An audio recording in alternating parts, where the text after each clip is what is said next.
చంద్రబాబు గారు, పవన్ కళ్యాణ్ గారు అదే బీజేపీతో కూటమి కట్టారు.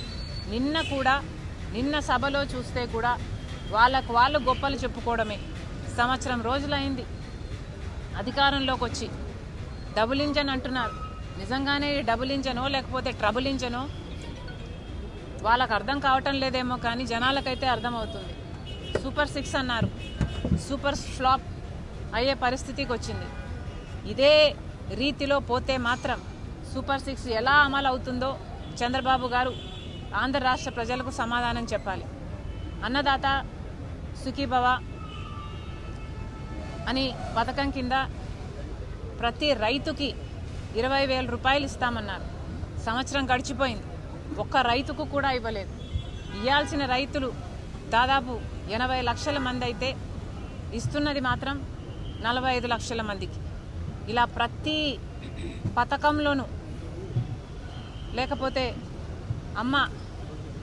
అమ్మఒడి అనే కార్యక్రమం అయితే ప్రతి పిల్లాడికి ప్రతి చైల్డ్కి 15,000 రూపాయలు ఇస్తామని చెప్పారు. కానీ ఇంతవరకు ఒక్కరికి కూడా ఇవ్వలేదు. ఇక మీదట ఇస్తామంటున్నారు. అది కూడా 20 లక్షల మందికి. 87 లక్షల మంది ఉంటే 67 లక్షల మందికి మాత్రమే ఇస్తామంటున్నారు. ఇలా ప్రతి సూపర్ 6కు చెందిన హామీలో మీరు కోతలు పెట్టుకుంటూ పోతే మరిది అమలు చేసినట్టు ఎలా అవుతుంది అని అడుగుతున్నాం చంద్రబాబు గారు. నిరుద్యోగ భృతి ఇస్తామన్నారు. ఈ హామీ చంద్రబాబు గారు ఇంతకుముందు ముఖ్యమంత్రిగా ఉన్నప్పుడు కూడా ఇచ్చారు. అప్పుడు ఎగ్గొట్టారు, ఇప్పుడు కూడా ఎగ్గొడతారు అనే అనిపిస్తుంది. 3,000 రూపాయలు నిరుద్యోగ భృతి ఇస్తామన్నారు.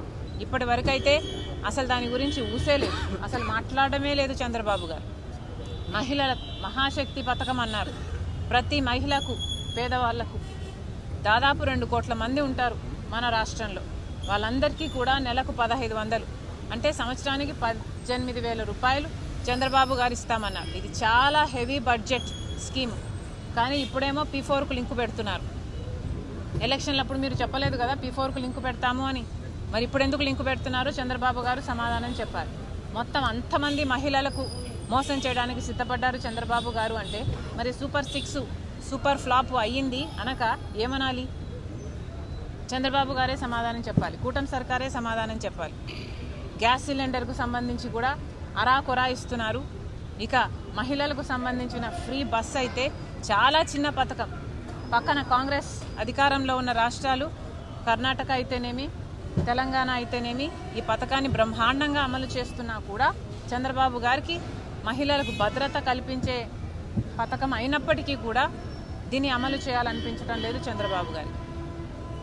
ఇక సూపర్ 6 అయితే సూపర్ ఫ్లాప్ అయినట్టే కనిపిస్తుంది. మిగతా పథకాలు కూడా చంద్రబాబు గారు ఎక్కడ దృష్టి పెట్టారు? ప్రతి జనవరి జాబ్ క్యాలెండర్ అన్నారు. కానీ ఇప్పటి వరకు కూడా మేము లక్షల ఉద్యోగాలు తెస్తున్నామని అరచేతిలో వైకుంఠం చూపిస్తున్నారు తప్పితే ఎవరికి ఉద్యోగాలు అయితే ఇంతవరకు రాలేదు.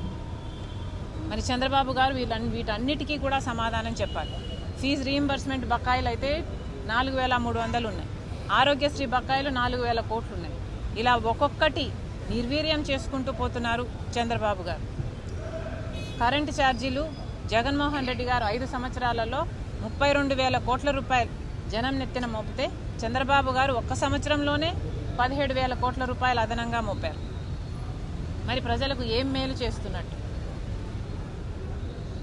పేదవాళ్ళకి, ఎస్సీ ఎస్టీ బీసీ వాళ్ళకైతే 50 సంవత్సరాలకే పెన్షన్లు ఇస్తామన్నారు. ఇలా ఒక్కొక్కటి చెప్పుకుంటూ పోతే ఇంకెన్నో. చంద్రబాబు గారు చెప్పారు సూపర్ 6 గురించి ఎవరైనా మాట్లాడితే వాళ్ళ నాలుక మందమైనట్టు అని. మేము ప్రశ్నిస్తున్నాం, నిజంగానే చంద్రబాబు గారు తమ గుండెల మీద చేసుకొని చెప్పాలి. మిమ్మల్ని ప్రశ్నిస్తున్న మా నాలుక మందమా, లేక ఇంతమంది ప్రజలకు మోసం చేసిన మీ నాలుక మందమా? ఆలోచన చేసుకోండి. మళ్ళీ కాంగ్రెస్ పార్టీ చంద్రబాబు గారిని డిమాండ్ చేస్తున్నాం, మీ పథకాలు ఇప్పటికీ అమలు కాలేదు.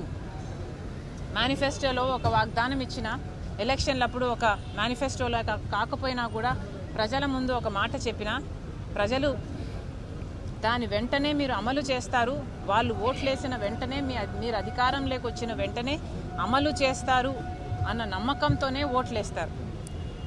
ఇలా సంవత్సరాలు గడిచిపోయినా వాటికి అమలు నోచుకోకపోతే మీరు ప్రజలను మోసం చేస్తున్నట్టే. మీకు అధికారం ఇచ్చి మీకు ఓట్లేసిన ప్రజల్నే మీరే మోసం చేస్తున్నట్టు. మళ్ళీ చంద్రబాబు గారిని డిమాండ్ చేస్తుంది కాంగ్రెస్ పార్టీ. వెంటనే అన్ని పథకాలను సూపర్ 6 అయితేనేమి, మీరు ఇచ్చిన హామీలు అయితేనేమి వెంటనే అమలు చేయాలని కాంగ్రెస్ పార్టీ డిమాండ్ చేస్తుంది. నిజంగానే ఇది సూపర్ 6 కాదు, ఇది సూపర్ ఫ్లాపే.